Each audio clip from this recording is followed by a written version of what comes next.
Friend sociology with Dhruv Dikshit channel में मैं ध्रुव कुमार दीक्षित आज आपका स्वागत करता हूं। आज इस चैनल के माध्यम से मैं बीए प्रथम वर्ष के छात्रों के लिए समाजशास्त्र की उत्पत्ति और विकास को आपके सामने प्रस्तुत करूंगा। समाजशास्त्र के विद्यार्थी प्रथम वर्ष में समाजशास्त्र का अर्थ, परिभाषा, समाजशास्त्र एक परिचय को जानने के बाद उनके लिए समाजशास्त्र की उत्पत्ति, ओरिजिन कैसे हुआ और विकास कहाँ तक हुआ, ये जानना बहुत जरूरी है। मेरे चैनल को आप लाइक कीजिए, सब्सक्राइब कीजिए और शेयर कीजिएगा।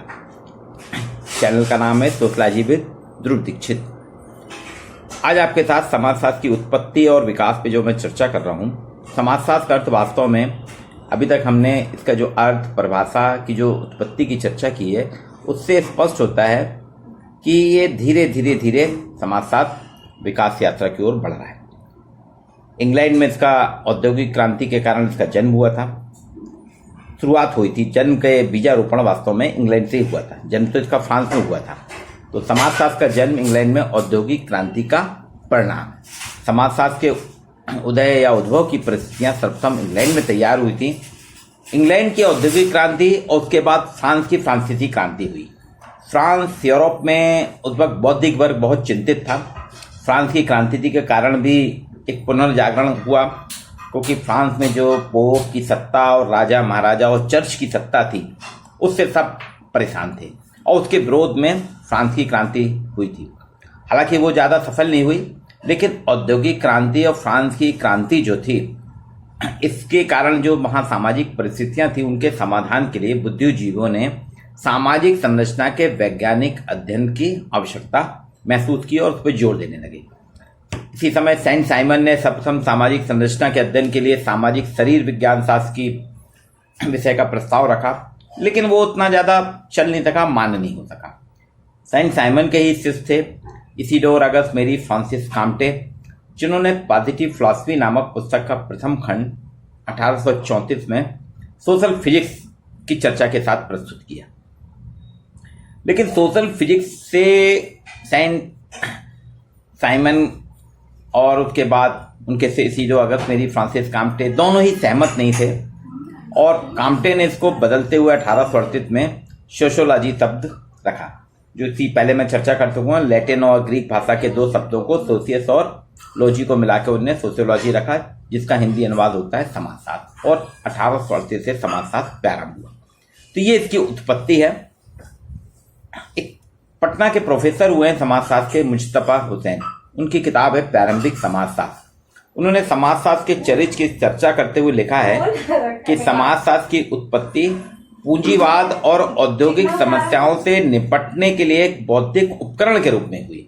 इंटेलेक्चुअल एपरेटस के रूप में सोशलॉजी की उत्पत्ति हुई थी। पूंजीवाद और औद्योगिक समस्याएं थी, उनके कारण क्या क्या समस्याएं आ रही थी औद्योगिकरण के कारण, उनसे निपटने के लिए।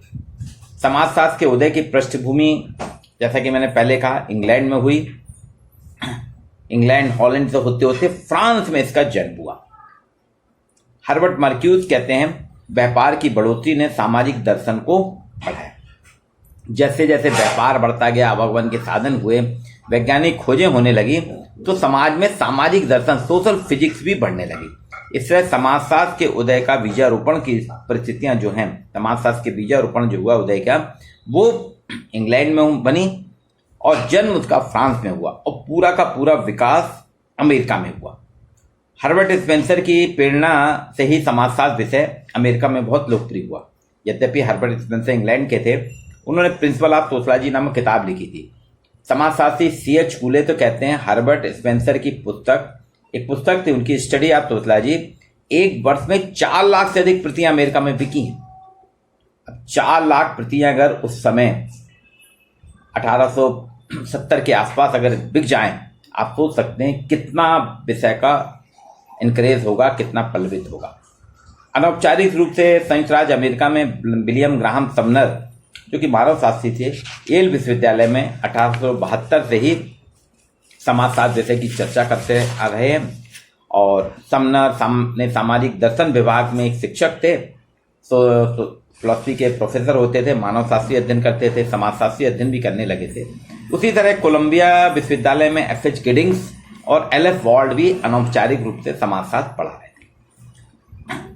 1892 में 1892 में अमेरिका के एक प्रसिद्ध उद्योगपति थे, बहुत फेमस थे वो, रॉकफेलर। उन्होंने शिकागो विश्वविद्यालय की स्थापना की और वहीं पे सर्वप्रथम समाजशास्त्र का प्रथम विभाग स्थापित किया। इसके प्रथम विभागाध्यक्ष थे एल्विन विस्टन स्मॉल, जो एक ईसाई पुरोहित थे और समाजशास्त्र विभाग के अध्यक्ष भी। अमेरिका के बाद समाजशास्त्र का अध्ययन 1899 में फ्रांस में, 1920 में पोलैंड में, 1924 में मिस्र में, 1947 में स्वीडन में, 1947 में श्रीलंका में, 1954 में रंगून विश्वविद्यालय में समाजशास्त्र का अध्ययन अध्यापन प्रारंभ हुआ। तो ये इसकी जो उत्पत्ति और विकास धीरे धीरे हो रहा है। भारत में अब चर्चा करें तो भारत में समाजशास्त्र का उदय और विकास की कहानी कहाँ से प्रारंभ हुई स्पष्ट नहीं, क्योंकि हमारे प्राचीन ग्रंथ जो हैं वो एक तरीके से समाजशास्त्र की ही देन है। उन्होंने ही समाजशास्त्र को, सामाजिक संबंधों को बताया। मनु, याज्ञवल्क्य, चाणक्य सब समाजशास्त्री हैं, लेकिन ये स्थान समाजशास्त्र में इनको नहीं मिल सका। इसी तरह यूरोप की तरह भारत में ना तो कोई उद्योग था, ना ही पूंजीवाद था। ब्रिटिश साम्राज्यवाद ने अवध बम्बई विश्वविद्यालय, जिसे आज मुंबई कहते हैं, और कलकत्ता में आरंभिक उद्योगों की शुरुआत की। वो जो हलचल हो रही थी उद्योगों की, उससे मध्यम वर्ग और उद्योगों की समस्याओं में ब्रिटिश प्रशासक चर्चा करने लगे। उन्हीं की देखा थी कि भारतीय भी कर रहे थे। वहीं राधा कमल मुखर्जी ने कलकत्ता के मजदूरों पर एक पुस्तक लिखी। प्रसिद्ध क्रांतिकारी श्यामजी कृष्ण वर्मा ने तो सोशियोलॉजी द सोशियोलॉजिस्ट नाम से एक पत्रिका ही प्रकाशित की थी। इस तरह भारतीय मध्यम वर्ग जो है अंग्रेजों की मदद से समाजशास्त्र के अध्ययन अध्यापन की राय भारत में शुरू करने लगा, प्रशस्त करने लगा। मानवशास्त्र अंग्रेजों का प्रिय विषय था। हम तभी देखते हैं अधिकांश मानवशास्त्री जितने भी थे ब्रिटिशर थे, इसलिए उन्होंने प्रारंभ भी मानवशास्त्र, एंथ्रोपोलॉजी, मानवशास्त्र के साथ समाजशास्त्र का प्रारंभ भारत में किया गया। भारतीय समाज का अध्ययन करने वाले 3 इकाइयां हैं। एक अंग्रेजी प्रशासक, अंग्रेज जो प्रशासनिक अधिकारी थे वो मध्यम वर्गीय और शिक्षित थे। दूसरा ईसाई मिशनरी जो मध्यम वर्गीय और धार्मिक थी। तीसरे भारत या भारतीय शिक्षाविद जो उच्च वर्गीय और उच्च शिक्षित थे। इन्होंने शुरुआत की। प्रोफेसर मुश्तबा हुसैन के अनुसार भारत में समाजशास्त्र का वास्तविक सूत्र स्थल मुंबई विश्वविद्यालय रहा है। 1914 में बम्बई विश्वविद्यालय के अर्थशास्त्र विभाग में एक ऐच्छिक प्रश्न पत्र के रूप में समाजशास्त्र अनौपचारिक रूप से प्रारंभ हुआ और 1914 में के आसपास कलकत्ता में भी ब्रजेंद्रनाथ शील ने शुरुआत की थी, लेकिन वो उतना ज़्यादा हुआ नहीं।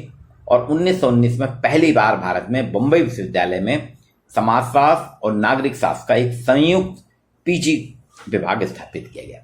पैट्रिक गीट्स की अध्यक्षता में इसकी स्थापना हुई थी। गीट्स भारतीय समाजशास्त्र के साधारण हम कह सकते हैं जनक है। मुंबई के बाद 1924 में गोविंद सदाशिव घुरिये को मुंबई विश्वविद्यालय का में रीडर और अध्यक्ष बनाया गया। 1925 में ही डॉक्टर N.A. थूदी को रीडर बनाया गया। इन दोनों के माध्यम से मुंबई से समाजशास्त्र के बहुत से स्कॉलर निकले हैं। जैसा कि मैंने पहले भी कहा, 1917 में कलकत्ता विश्वविद्यालय में प्रोफेसर विजेंद्रनाथ शील ने अर्थशास्त्र विभाग के साथ अनौपचारिक रूप से समाजशास्त्र प्रारंभ किया था, लेकिन पूर्णतः औपचारिक रूप से इसका प्रारंभ मुंबई विश्वविद्यालय ने किया 1919 में। इसलिए हम मुंबई विश्वविद्यालय को भारत की जननी मानते हैं। इसके बाद 1920 में मैसूर विश्वविद्यालय में बीए की कक्षाओं में 3 प्रश्नपत्रों के साथ एक गौण माइनर विषय के रूप में समाजशास्त्र की शुरुआत हुई। 1921 में लखनऊ विश्वविद्यालय में राधा कमल मुखर्जी की अध्यक्षता में समाजशास्त्र और अर्थशास्त्र का संयुक्त विभाग प्रारंभ किया गया। फिर इसके बाद 1934 में मैसूर विश्वविद्यालय में कुलपति BN शील ने समाजशास्त्र का पीजी डिपार्टमेंट खोला। 1938 में पुणे विश्वविद्यालय में इरावती कर्वे की अध्यक्षता में समाजशास्त्र विभाग प्रारंभ हुआ। 1938 में ही उस्मानिया विश्वविद्यालय हैदराबाद में। 1951 में पटना विश्वविद्यालय। 1959 में MN श्रीनिवास की अध्यक्षता में दिल्ली विश्वविद्यालय में समाजशास्त्र विभाग प्रारंभ किया गया। इसी तरह देखते हैं हम सन 1951 में बड़ौदा में, जिसमें MN श्रीनिवास भी थे, MN श्रीनिवास थे, AM शाह थे, कई वहाँ के स्कॉलर निकले हैं। 1953 में अन्नामलाई विश्वविद्यालय आंध्र प्रदेश में। 1954 में अहमदाबाद विश्वविद्यालय में समाजशास्त्र का अध्यापन प्रारंभ हुआ। अध्ययन अध्यापन वहाँ पे BA MA की क्लासेस लगने लगी। ये भारतीय समाजशास्त्र का विकास है। अब चूंकि मैं जिस प्रदेश का रहने वाला हूं, मध्य प्रदेश में समाजशास्त्र का कैसे प्रारंभ हुआ। मध्य प्रदेश में समाजशास्त्र का प्रारंभ काफी बाद हुआ। स्वतंत्र भारत में मध्य प्रदेश नाम का कोई प्रदेश ही नहीं था। 1947 में जब देश आजाद हुआ, मध्य प्रदेश नाम का कोई प्रांत नहीं था। इसे CPN बरार कहते थे। इसमें विदर्भ का भी हिस्सा शामिल था और मध्य भारत का भी, और मध्य प्रदेश, छत्तीसगढ़ सब शामिल थे। 1 नवंबर 1954 को राज्य का पुनर्गठन हुआ, जिसमें मध्य प्रदेश अस्तित्व में आया। और मध्य प्रदेश में समाजशास्त्र की शुरुआत मध्य प्रदेश के गठन के पहले हो चुकी थी। 1953 में इंदौर में एक क्रिश्चियन कॉलेज है, बहुत पुराना कॉलेज है, आज भी है। वहां मैडम ब्राइस ने समाजशास्त्र विषय प्रारंभ किया था। इसके बाद रीवा के TRS महाविद्यालय में समाजशास्त्र की शुरुआत जो है, TRS महाविद्यालय अभी भी है, वहां 1955-56 में इसका अध्ययन प्रारंभ हुआ। TRS कॉलेज रीवा में समाजशास्त्र के प्रथम अध्यक्ष प्रोफेसर RP सिंह थे। इसके बाद प्रोफेसर PC खरे ने विंध्य क्षेत्र में समाजशास्त्र विषय को पल्लवित किया। एक और चर्चा है कि अभी तक इस पर मैं जानकारी इकट्ठी कर रहा हूं। 1955-56 में TRS कॉलेज रीवा जो है प्रदेश का अभी तक माना जाता है दूसरे नंबर का कॉलेज है जहां समाजशास्त्र का अध्ययन अध्यापन प्रारंभ हुआ था। इंदौर पहला, उसके बाद रीवा। पर एक चर्चा ये भी है, ग्वालियर में क्वीन विक्टोरिया कॉलेज था जो आगरा यूनिवर्सिटी के उसमें चलता था। क्वीन विक्टोरिया कॉलेज आज गवर्नमेंट MLB कॉलेज हो गया, एक्सीलेंस कॉलेज। कुछ लोग कहते हैं कि 55-56 के आसपास यहाँ पे भी समाजशास्त्र विषय का अध्ययन अध्यापन किया जाता था। मतलब क्वीन विक्टोरिया कॉलेज ग्वालियर में समाजशास्त्र का अध्यापन 55-56 के आसपास आता था। तो अपन कह सकते हैं रीवा और ग्वालियर में समानांतर रूप से समाजशास्त्र प्रारंभ हुआ। इसके बाद अब विभाजित, जब तक मध्य प्रदेश छत्तीसगढ़ नहीं बने थे, ये तो अभी 99 में बना है, तब तक मध्य प्रदेश के जितने भी विश्वविद्यालय थे, छत्तीसगढ़ मध्य प्रदेश मिला के, सबसे पहले 1960 में रानी दुर्गावती विश्वविद्यालय जबलपुर में, जो पूर्व में जबलपुर विश्वविद्यालय के नाम से जाना जाता था, समाजशास्त्र विषय का स्नातकोत्तर अध्ययन अध्यापन और अनुसंधान विभाग खोला गया। इसके प्रथम अध्यक्ष थे प्रोफेसर केवल कृष्ण मोटवानी जी की अध्यक्षता में प्रारंभ हुआ था। इसमें उनके साथ थे प्रोफेसर प्रभात चंद्रा और प्रोफेसर रामकृष्ण गुप्त। बाद में इसमें श्रीमती शीला शुक्ल ने भी समाजशास्त्र के अध्ययन अध्यापन की ऊंचाइयां प्रदान करी। प्रोफेसर रामकृष्ण गुप्त ने 1980 में समाजशास्त्र की जो देश की प्रमुख संस्था है, ऑल इंडिया सोशलॉजिकल सोसाइटी नई दिल्ली का वार्षिक सम्मेलन भी पहली बार मध्य प्रदेश में आयोजित कर देश विदेश के समाजशास्त्रियों को संस्कारधानी जाबाली नगर जबलपुर से परिचित कराया। डॉक्टर हरिसिंह गौर विश्वविद्यालय में मानव शास्त्र विभाग था 1970 के आसपास, जिसमें श्यामाचरण दुबे भी पढ़ाते थे। बाद में NK गोरहा जी ने इसको पृथक से विभाग बनाया 1980 में। बरकतुल्ला यूनिवर्सिटी भोपाल में भी समाजशास्त्र प्रोफेसर IS चौहान की अध्यक्षता में 1980 में प्रारंभ हुआ और धीरे धीरे आज देश विदेश के मध्य प्रदेश के सभी महाविद्यालयों, सभी चाहे प्राइवेट यूनिवर्सिटियों, गवर्नमेंट यूनिवर्सिटियों, सब में समाजशास्त्र एक प्रमुख विषय के रूप में नित नई ऊंचाइयों को पा रहा है। यहाँ पे समाजशास्त्र की उत्पत्ति और विकास जो मध्य प्रदेश में, उसमें हम चर्चा करेंगे तो एक विडंबना कहा जाए या मध्य प्रदेश में प्रशासनिक कमजोरी की जाए कि आप देखिए 1960 में रानी दुर्गावती विश्वविद्यालय जो आजकल कहलाता है जबलपुर विश्वविद्यालय, जो कि पूरे मध्य प्रदेश, विभाजित मध्य प्रदेश में सबसे पहले समाजशास्त्र विषय प्रारंभ करने वाला था, जिसके प्रथम अध्यक्ष प्रोफेसर केवल कृष्ण मोटवानी थे। उसके बाद प्रोफेसर प्रभात चंद्रा जी बने, उसके बाद प्रोफेसर रामकृष्ण गुप्त जी बने, उसके बाद अध्यक्षता संभाली प्रोफेसर शीला शुक्ल मैडम ने, उसके बाद doctor CSS Thakur sir, doctor PV Sengupta sir, doctor Prahlad Mishra sir और डॉक्टर सुरदेव मिश्रा सर। अब आप देखिए ये सारे नामी ग्रामी प्राध्यापक जो थे आज सब सेवानिवृत्त हो चुके हैं। आज सभी सेवानिवृत्त हो चुके हैं। 31 मार्च 2019 को आखिरी सदस्य के रूप में प्रोफेसर CSS ठाकुर समाजशास्त्र विभाग से सेवानिवृत्त हुए। यहाँ समाजकार विभाग भी पढ़ाया जाता है, लेकिन आज विडंबना यह है कि मध्य प्रदेश का सबसे पहले समाजशास्त्र विषय प्रारंभ करने वाला जबलपुर विश्वविद्यालय का समाजशास्त्र विभाग अनाथ हो गया है। मैं अनाथ ही कहूंगा, वहां पे कोई शिक्षक ही नहीं है। अतिथि विख्यात था, अतिथि विद्वान किसी तरह से खाना पूर्ति कर रहे हैं कि उनकी रोजी रोटी भी चल सके और परीक्षाएं भी होती रहे विषय, लेकिन बोर्ड ऑफ स्टडीज नहीं है, कोई प्राध्यापक नहीं है विश्वविद्यालय में। दूसरी चीज, रिसर्च ही बंद हो गई है।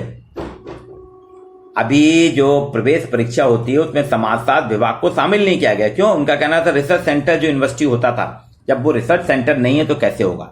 तो ये बहुत बड़ी विडंबना है कि प्रदेश में 1960 में सबसे पहले समाजशास्त्र विभाग विश्वविद्यालयों में प्रारंभ करने वाला, क्योंकि क्रिश्चियन कॉलेज महाविद्यालय है, किंग्स विक्टोरिया कॉलेज ग्वालियर महाविद्यालय है, टीआरएस कॉलेज भी महाविद्यालय है। विश्वविद्यालय जो अध्ययन अध्यापन अनुसंधान का केंद्र होते हैं, वहां सबसे पहले 1960 में जबलपुर विश्वविद्यालय में समाजशास्त्र प्रारंभ हुआ था और आज वो एक शून्य हो गया। यहाँ रिसर्च सेंटर समाप्त हो गया, रिसर्च सेंटर नहीं है। अभी जो एग्जाम हो रहा है 31 अक्टूबर को होने वाला है प्रवेश परीक्षा, उसमें समाजशास्त्र विषय को नहीं रखा गया। क्यों? समाजशास्त्र में रिसर्च सेंटर नहीं है, रिसर्च कौन कराएगा। नियमित प्राध्यापक नहीं, अतिथि व्याख्याता सिर्फ खाना पूर्ति के लिए आते हैं, उनको अपनी रोजी रोटी की चिंता रहती है। अध्ययन अध्यापन क्यों करेगा वो, उसकी अपनी समस्याएं। तो ये एक विडंबना भी है। ये समाजशास्त्र की उत्पत्ति और विकास है। जब तक शासकीय सहयोग नहीं होगा और समाजशास्त्र के विद्यार्थी समाजशास्त्र के प्रति लगनशील नहीं होंगे, उनके प्रति अपनी संवेदनाएं नहीं रखेंगे, तो समाजशास्त्र विषय जो है इसका यही हर्ष होगा। समाजशास्त्र की उत्पत्ति और विकास मध्य प्रदेश के संदर्भ में मैंने, और राष्ट्रीय संदर्भ और पाश्चात्य पूरे विश्व, राष्ट्र और मध्य प्रदेश के संदर्भ में आपके साथ चर्चा की। ये आपके लिए प्रथम वर्ष के प्रथम प्रश्न पत्र के अंतर्गत आपको रखा गया है, जो सभी विद्यार्थियों को जानना बहुत जरूरी था। इसलिए मैंने आज आपके साथ समाजशास्त्र की उत्पत्ति और विकास पर चर्चा की। आगे आपके साथ नए विषय पर चर्चा करूंगा। आज नहीं।